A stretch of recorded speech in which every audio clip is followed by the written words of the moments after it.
બાપુ, એક સુંદર મજાનો ધાર્મિક અને ભક્તિમય પ્રસંગ છે અને આ પ્રસંગમાં આજે આપણે વાત કરવી છે ભક્ત નરસિંહ મહેતાનું જીવન ચરિત્ર ભાગ 9 પુત્ર શામળદાસનું મૃત્યુ.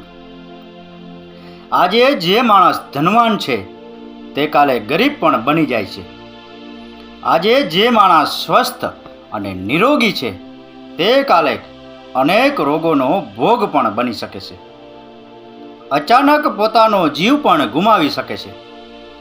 તેથી જ આપણા પ્રાચીન ગુરુજનો અને ઋષિઓએ તેની નશ્વરતા દર્શાવવા માટે આ દુનિયાને અભ્રચાઈ સાથે સરખાવી છે. આ દુનિયા ક્યારેય એક ક્ષણ માટે પણ એક સ્થિતિમાં રહેતી નથી. તે હંમેશા બદલાતી રહે છે. જ્યારે દુનિયાની જ આ સ્થિતિ છે ત્યારે તેમાં ઉદ્ભવેલી અન્ય વસ્તુઓ અને જીવોની સ્થિતિ વિશે શું પૂછવું? સંસારના સમયચક્રે ભક્ત નરસિંહ મહેતા પર પણ અસર કરી. એક દિવસ શામળદાસ, જેમના લગ્ન ખૂબ જ ધામધૂમથી ઉજવવામાં આવ્યા હતા, લગ્ન પછી તરત જ અચાનક આ દુનિયામાંથી કાયમ માટે વિદાય લઈ લીધી. લગ્નને થોડો જ સમય વીત્યો હતો ત્યાં જ એક દુર્ઘટનામાં નરસિંહ મહેતાના પુત્ર શામળદાસ મૃત્યુ પામ્યા. એક લોકવાયકા મુજબ એક નાગર બ્રાહ્મણ, જે નરસિંહ મહેતાને પોતાના દુશ્મન સમજતા હતા, તેમણે નરસિંહ મહેતા પર ચોરીનો ખોટો આરોપ લગાવ્યો અને પોતાના પુત્ર હનુમંતના ખોટા સોગંદ ખાધા અને પોતે ખોટા સોગંદ ખાધા હોવાને કારણે તેનો પુત્ર મૃત્યુ પામ્યો. હનુમંતની માતા નરસિંહ મહેતાને પગે પડ્યા અને હનુમંતનો જીવ બચાવવા માટે કરગરવા લાગ્યા. પરોપકારી જીવ નરસિંહ મહેતાથી આ ના જોવાયું અને ભગવાનને પ્રાર્થના કરી કે હનુમંત જીવંત થાય અને તેના બદલામાં પોતાના પુત્ર શામળદાસના જીવને પ્રભુના ચરણે અર્પણ કરી દીધો, જેથી લગ્નના થોડા દિવસોમાં જ શામળદાસ મૃત્યુ પામ્યા.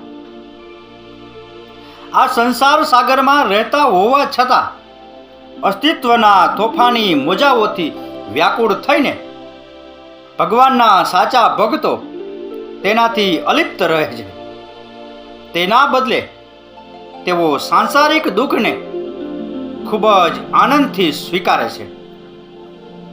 તેને ભગવાનની કૃપા માને છે, કારણ કે તેમની નજરમાં દુઃખ ભગવાન પ્રત્યેના તેમના પ્રેમની વધુ ગાઢ બનાવે છે.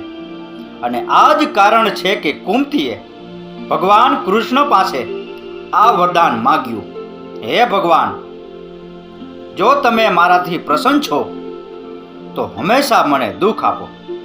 તો પછી ભગવાનના પરમ પુરુષત્વ નરસિંહ મહેતા શા માટે દુઃખ અનુભવે? તેમણે પહેલાથી જ બધું ભગવાનનું માન્યું હતું અને ફક્ત ભગવાને જ પોતાનું બનાવ્યું હતું. ભગવાન શ્રી કૃષ્ણ પ્રત્યેની સતત ભક્તિ દ્વારા તેમનું હૃદય દિવ્ય રીતે લીન થઈ ગયું હતું. જાણે કે તેમણે ભગવાનની ભક્તિરૂપી નૌકામાં દુઃખના મુશ્કેલ સમુદ્રને પાર કરી લીધો હોય. તેમના એકમાત્ર પુત્રના મૃત્યુ અને તેમની નવવિવાહિત પુત્રવધૂના વિધવા થવાના સાંસારિક દુઃખથી તેઓ સહેજ પણ દુઃખી નહોતા. પરંતુ તેમના પત્ની માણેકબાઈ પોતાના એકના એક પુત્રના મોતની ઘટનાનો ખૂબ જ મોટો આઘાત પડ્યો. તેમના પુત્રના મૃત્યુ પર શોક વ્યક્ત કરતી માણેકબાઈને સાંત્વના આપવા માટે નરસિંહ મહેતાએ તે પ્રસંગે આ પદ ગાયું: ભલું થયું ભાંગી જંજાળ, સુખે ભજીશું શ્રી ગોપાલ. પતિના દ્રઢ નિશ્ચય અને તેમના ઉદ્દેશોથી પ્રેરિત થઈને માણેકબાઈનું દુઃખ પણ ઓછું થયું. ભગવાન કૃષ્ણની કૃપાથી બંને પતિ પત્ની આ ઘટનાને સંપૂર્ણપણે ભૂલી ગયા અને પહેલાની જેમ પોતાના જીવનમાં પાછા ફર્યા. ખુશીથી ભગવાનના ભજન કીર્તન કરવામાં અને સંતોની સેવા કરવામાં પોતાનું જીવન વિતાવવા લાગ્યા. તો બાપુ, આ હતો ભક્ત નરસિંહ મહેતાનું જીવન ચરિત્ર ભાગ 9, પુત્ર શામળદાસનું મૃત્યુ વિશેનો પ્રસંગ.